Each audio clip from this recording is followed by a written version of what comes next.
Bonjour à tous, j'espère que vous allez bien. Je suis ravie de vous retrouver dans ce book haul qui, vous le verrez, plus ou moins diversifié, hein.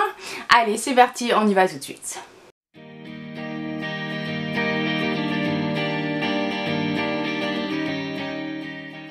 Je vais commencer avec les services presse et il y en a deux, tous les deux de la maison de Saxus. Le premier c'est Belladonna d'Adeline Grace, donc qui est le premier tome de la nouvelle série de cet auteur. Je n'avais pas lu la série précédente de cet auteur, mais celle-ci m'intrigue bien.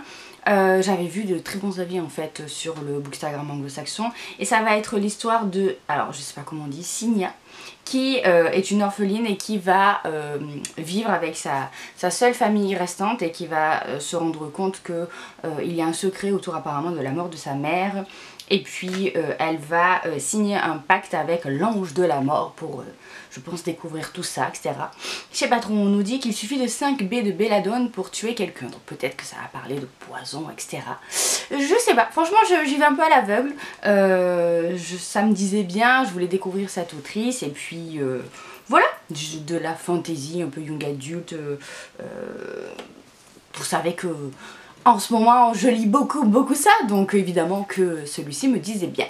Ensuite j'ai reçu Jusqu'en Enfer, donc le tome 2 de, c'est la 9e maison, c'est ça, voilà, la 9e maison de Leigh Bardugo. Alors, Leigh Bardugo, j'adore cet auteur, principalement pour ses séries, mince, elles sont juste là derrière moi, Six of Roses, Kings of Scar, etc. Et la 9e maison, j'avais bien aimé, mais un peu moins. Mais en même temps, c'était hyper original et intriguant, c'était beaucoup plus mature.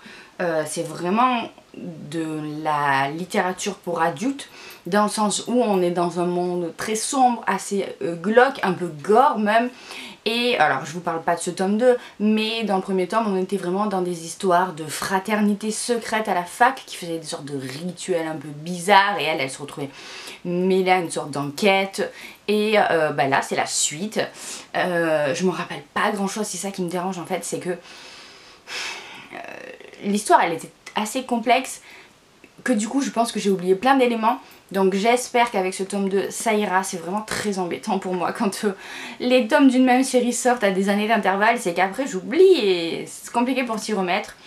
Donc voilà, j'espère pouvoir retrouver toute l'atmosphère et l'ambiance au fur et à mesure de la lecture et de me rappeler. Je me rappelle juste que l'héroïne c'est vraiment une badass très borderline, donc bah, j'ai hâte de la retrouver.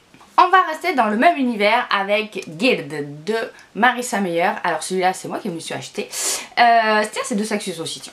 Et c'est une réécriture du conte de Rumpelstiltskin. Rumpelstiltskin c'était dans... Oh là là, ça s'appelait comment cette série là?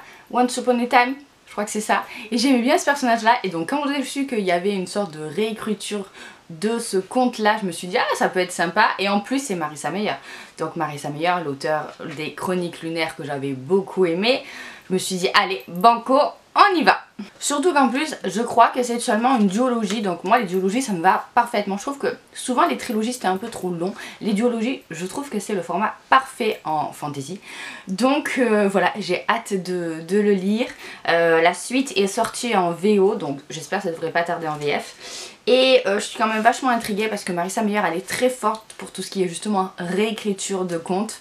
Donc j'ai hâte de voir ce que celui-là peut donner. J'ai l'impression que c'est un peu plus sombre comme univers, donc on verra. Ensuite on reste en fantasy avec deux romans de fantasy, je dirais, asiatique.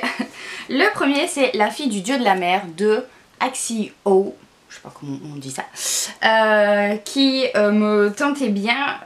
C'est un peu plus jeunesse je crois, c'est genre, c'est pas du middle grade non plus, c'est entre les deux, c'est du young adulte assez jeune vous voyez, mais c'est un one shot donc je trouve ça très bien. Et en plus on vous dit que l'univers ressemble un petit peu à celui du monde de Chihiro qui est un manga que j'adore, donc bon voilà, il m'en fallait pas plus. Et ça va parler d'une villageoise qui va être décrétée centième fiancée du dieu de la mer. Elle va aller dans l'eau comme ça et elle va se rendre compte que le dieu de la mer est plongé dans un sommeil et que elle va essayer de réveiller la divinité et voilà. on verra ce que ça donne. C'est assez intriguant je pense. J'espère que... enfin j'imagine ça un truc genre un peu poétique justement comme le voyage de Chihiro. Donc j'espère ne pas être déçue. J'ai pas mal d'attentes ouais, envers celui-là. Même si je sais pas vraiment dans quel genre le classer. Donc écoutez, ça sera la surprise. J'ai pas lu beaucoup de fantasy orientale ou en tout cas asiatique. Donc je me dis que ça peut le faire. Je me suis aussi acheté cette beauté, donc qui est la fille de la déesse de la lune de Su Lin Tan, parce que je le trouve très très beau et aussi parce que l'histoire m'intéresse évidemment, hein, on n'est pas que superficiel ici. Et ça va être l'histoire de, alors je suis désolée, Xingying, qui est la fille de la gardienne de la lune, qui vit une existence cachée et secrète, sauf qu'un jour l'empereur céleste va découvrir son existence, elle va être obligée de fuir et elle va rejoindre le royaume céleste où elle va intégrer l'armée, apprendre à se battre et j'en sais pas plus. Voilà, là aussi ça reste très flou. J'ai vu de bons avis passer, j'ai hésité parce que bah, déjà le roman n'est pas donné, hein, 25 €, n'est-ce pas, ils se font plaisir en ce moment les maisons d'édition, mais aussi parce que je sais pas combien de tomes il y a, donc j'espère qu'il n'y en aura pas trop. Mais comme je vous dis, j'ai pas lu beaucoup de fantasy asiatique et c'est quelque chose qui me tente bien. Et comme j'aime beaucoup les réécritures de contes, alors là, des réécritures de contes asiatiques, moi je dis pourquoi pas. Je continue avec un roman qui vous étonnera ou pas, voilà, ça dépend, ça dépend, ça dépasse. Oh là là. Non, je dis ça parce que j'avais tellement été marquée par la première série de l'auteur que j'avais à la fois adoré et à la fois... trouver ça un peu space. Je parle évidemment de Crystal Abbott. Je me suis acheté ici et seulement ici. Je n'ai aucune idée de quel genre c'est. Ça a l'air d'être un petit ovni. Je sais pas, j'ai vu passer aucune critique en plus dessus. Donc c'est compliqué. Donc c'est l'auteur de La Passe Miroir bien évidemment. Que j'avais surkiffé au début. Et puis ensuite les 3e, 4e tomes m'avaient laissé un petit goût de mais dans quoi on part là? Donc clairement j'ai peur que ce roman là soit complètement barré, mais en même temps je sais qu'elle sait faire des trucs extraordinaires, donc je ne pouvais pas ne pas me l'acheter pour le découvrir.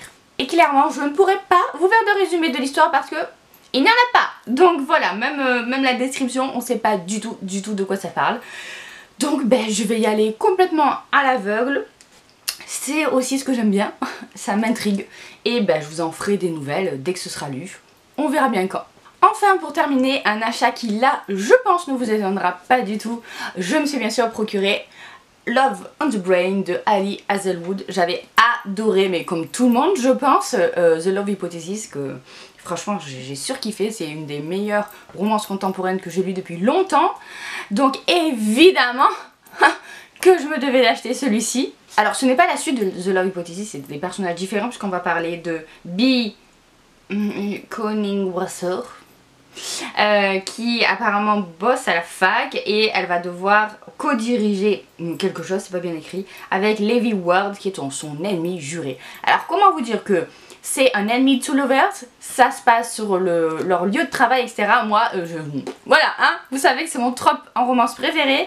En plus, c'est cet auteur-là, donc j'espère vraiment que ce sera chouette. Il y en a qui ont moins aimé que The Love Hypothesis, il y en a qui ont tout autant aimé, il y en a qui ont préféré, donc on verra dans quelle catégorie je me classe. Mais celui-ci, je pense qu'il va pas attendre la fin de l'année parce que, voilà, je pense que si je vais vouloir me diriger vers une romance valeur sûre, je pense que je vais dégainer celui-là. Et voilà, c'est tout pour ce book haul. J'espère que la vidéo vous a plu. Si c'est le cas, n'hésitez pas à vous abonner si ce n'est pas encore fait, à liker la vidéo, à la partager. Si certains de ces livres-là vous tentent, n'hésitez pas à me le dire, ou si vous les avez lus aussi, si vous avez des conseils, etc. Ça fait plein de chouettes découvertes à venir.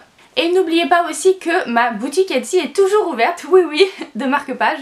Ça fait très longtemps hein, que j'ai pas fait de nouveaux modèles, mais il y a toujours les anciens qui sont en stock, donc si vous ne connaissez pas, je vous mets en barre d'infos le lien vers cette boutique là et vous avez moins 10% avec mon code ELEA10 qui est rien que pour vous. Et sur ce, moi je vous laisse, je vous fais plein de bisous, je vous souhaite de très bonnes lectures à venir et à bientôt dans une prochaine vidéo.